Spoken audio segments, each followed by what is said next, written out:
What does it mean to earn respect? Is it more effective to inspire fear or affection? What does leading entail, and what does it mean to be led? How do we define success and virtue in a world rife with ill will and uncertainty? These and numerous other queries were posed and explored by one of history's most groundbreaking political thinkers, Niccolò Machiavelli. His writings sought to deconstruct the very concepts of virtue, brutality, authority, and influence. Today, he is often viewed as one of the earliest true pragmatists and a founding figure of contemporary political theory. Regardless of the universal validity of his ideas or his motives, as well as personal interpretations of his work, there is significant insight to gain from Machiavelli about both positive and negative actions in life. Machiavelli was born in Florence, Italy in 1469. His father was a law doctor with a practice that did not achieve much success.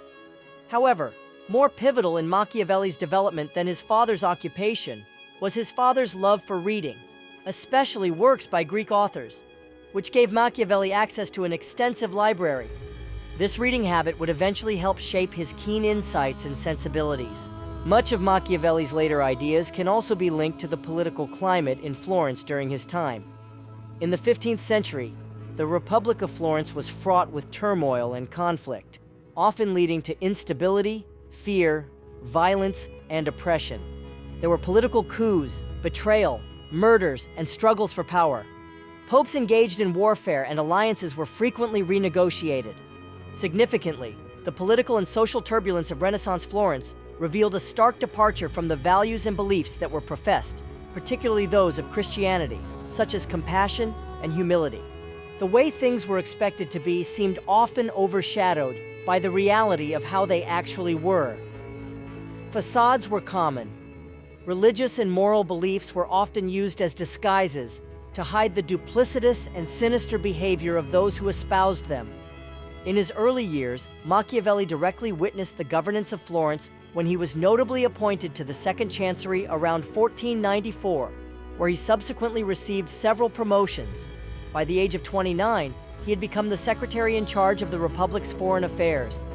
However, in 1512, the Florentine Republic was toppled, and the Medici family, a lineage of bankers and rulers, regained control of Florence after previously ruling until they lost power following an unsuccessful peace agreement with France. Once in power again, the Medici family suspected Machiavelli of being involved in a conspiracy against them, which led to him being tortured and subsequently exiled.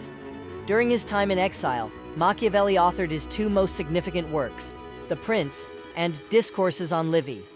Machiavelli is predominantly recognized for The Prince, which he wrote around 1513 and was published later in 1532. Multiple interpretations exist regarding the purpose behind this work.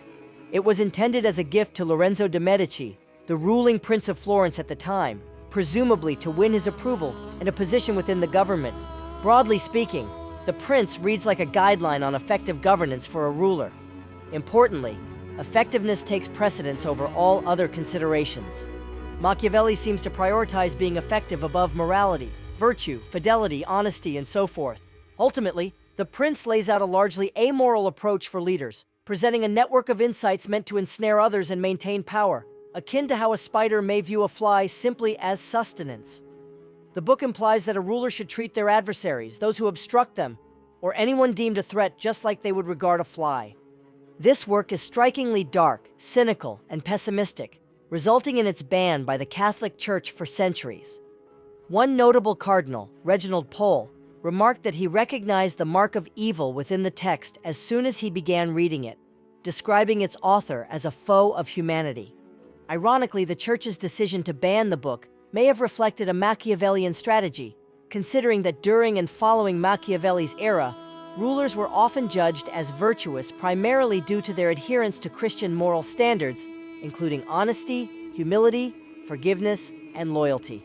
Machiavelli, on the other hand, couldn't overlook or stop pondering the origins of these principles, particularly as they related to the narrative of Jesus Christ, which depicts a man who was humiliated, cast aside, arrested, judged, and crucified.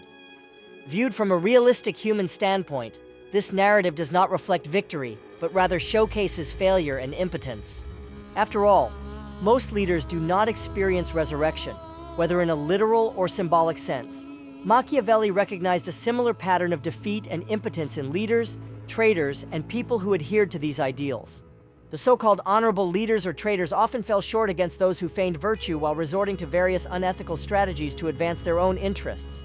Thus, instead of advocating for meekness under the guise of goodness, Machiavelli contended that an effective and prosperous leader was one who preserved their authority and created a stable, secure nation, no matter the cost or the methods employed. Those leaders willing to act immorally or without ethical consideration tended to achieve their objectives and responsibilities more consistently and powerfully, particularly during that era and in Machiavelli's perspective. Central to Machiavelli's beliefs about effectiveness was the notion of respect, which he regarded as most effectively cultivated through fear rather than through love or hate. To clarify, Machiavelli did not deem love as undesirable. Instead, he posed the question of whether it is preferable to be loved or feared, suggesting that while one should aspire to both, achieving a balance between them is challenging, making it much safer to be feared than loved. Fear, in various forms, is difficult for people to dismiss or ignore, and it is easily instilled and managed. On the other hand, love is unstable, unpredictable, and harder to regulate. People's affections can shift for countless reasons. Hate, in contrast, is more detrimental than either fear or love. A leader must always maintain a favorable image, and the approach to achieving this involves finding a balance of respect through a combination of rewards and punishments, tension, and relief. It should go without saying that the concepts presented in Machiavelli's texts are highly debatable, even from a tempered and charitable standpoint, and aside from his rationale for writing, there are numerous critiques of his ideas. An example can be found in Fyodor Dostoevsky's reflections in his novel Crime and Punishment, where the character Rodion Raskolnikov embodies rationalism and nihilism, resorting to any means necessary for personal gain, but ultimately experiences deprivation and anguish because of his mindset. Additionally, consider Immanuel Kant's categorical imperative, which posits that moral behavior should always be grounded in principles that serve the broader community's interest, rather than personal outcomes or desires. Perhaps most persuasively, we should reflect on the fundamental tenets of good and morality, which argue that to foster a positive environment, we must act in ways that align with how we would like the world to function and how we wish to be treated by others. If we all strive to claw our way to the top, eventually there will be nothing left to stand on, and even if a mountain remains, the view from above will lack value.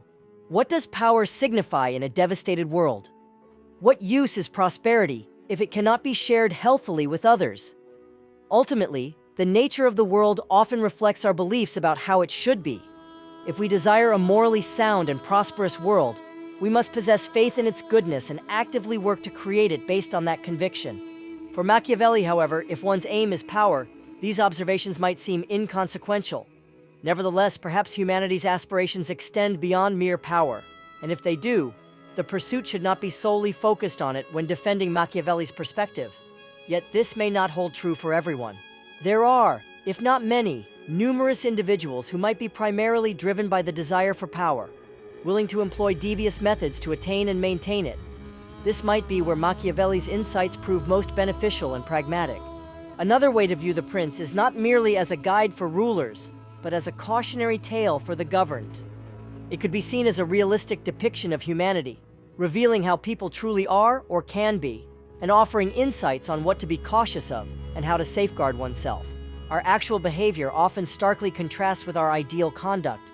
Consequently, those who study ideal actions instead of real ones may find themselves on a path to ruin rather than preservation. Machiavelli penned this notion. Moving beyond the simple idea of governance, we can and perhaps should integrate some of Machiavelli's thoughts into our personal lives. First, it's important to recognize that for Machiavelli, concepts like goodness and love represent ideals that are valuable whenever achievable, but they are often not feasible in practice. Being kind is admirable, yet consistently acting with kindness may often be a show, likely resulting in more harm than benefit. The reality is that even the most compassionate individuals cannot always be nice or virtuous, nor is it a necessity for them to be. It's not just unrealistic. In some cases, it can contradict the very aims of kindness and virtue. This can result in neglecting one's own well-being and self-sacrifice, leading to feelings of resentment or, even worse, creating misalignment, deceit, or miscommunication, whether intentional or not. If being nice is the only priority, one may end up hiding their authentic opinions, dreams, and desires to avoid upsetting anyone, which ultimately conceals the truth, and the truth, no matter how suppressed, will eventually emerge, often in a more damaging way. At its core, life consists of complicated trade-offs, including those between ethics and amiability. Ultimately, we each inhabit our unique lives, contributing to the larger human experience. We engage in various groups and societies, both local and global. Each of us leads and is led, undergoing different interactions with varying power dynamics, even if we have no desire for great power or involvement in political maneuvers. Power is entwined with everything we interact with. Having any degree of freedom means possessing the ability to resist and prevent unwanted imposition. And irrespective of whether people are fundamentally good, bad, or neutral, we will inevitably encounter dishonest individuals attempting to impose their will on us or, alternatively, well-meaning people who may impose as well. Some individuals will invariably take advantage of you, belittle you, ignore you, or even harm you if you allow it. Machiavelli noted that people are often simple-minded and driven by immediate desires, leading deceitful individuals to always find willing victims. Therefore, it is crucial to guard against becoming deceived, but also to avoid becoming deceptive ourselves. If we fail to defend our own realities, we invite chaos and dysfunction into our lives. Similarly, if we do not make an effort to promote goodness in the world, we shut the door on hope for a life worth living. Before his death in 1527, Machiavelli authored several other texts, such as The Art of War and Florentine Histories. Following his passing, his ideas gained more recognition, and a term describing a certain type of villain and villainous behavior was coined after him, which we now know as Machiavellianism. However, Machiavelli's main argument seems less focused on endorsing villainy, and more on the idea that actions that appear negative can sometimes lead to beneficial outcomes, with stability and effectiveness being the ultimate goals for a nation. Whether or not this is a valid claim is another matter entirely. In reality, the origins and interpretations of Machiavelli's work can be somewhat obscure and misinterpreted. Some believe his writings were satirical, simply mocking the dysfunction found in governance. What is clear is that after composing The Prince, Machiavelli never achieved significant political success or power. This may have been due to unfortunate circumstances, or perhaps his methods as expressed were not effective. It might also be that he didn't intend to advocate for these strategies, which is why he did not apply them himself. Regardless, his writings managed to inspire real and fictional figures alike. He influenced the thoughts of philosophers like Jean-Jacques Rousseau, Friedrich Nietzsche, and Francis Bacon, as well as leaders such as Henry VIII and Charles V, likely inspiring many more, potentially including America's founding fathers and contemporary political figures, as well as writers like William Shakespeare, along with nearly all those who have ever created a villainous character. Furthermore, the strong negative reaction many have had toward the darker interpretations of Machiavelli reflects a fundamental human desire to move away from such notions and strive for something better. Machiavelli's perspective on the state of the world, now or in the past, may be less significant than his belief in the potential for change.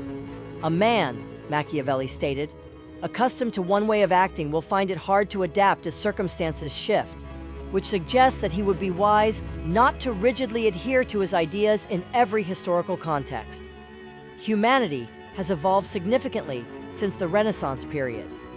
Each of us represents a new brushstroke in the ongoing canvas of humanity, and it is our responsibility to paint a smile on this collective face, deciding together whether that smile reflects true sincerity. As usual, I really appreciate you tuning in, and I look forward to our next video.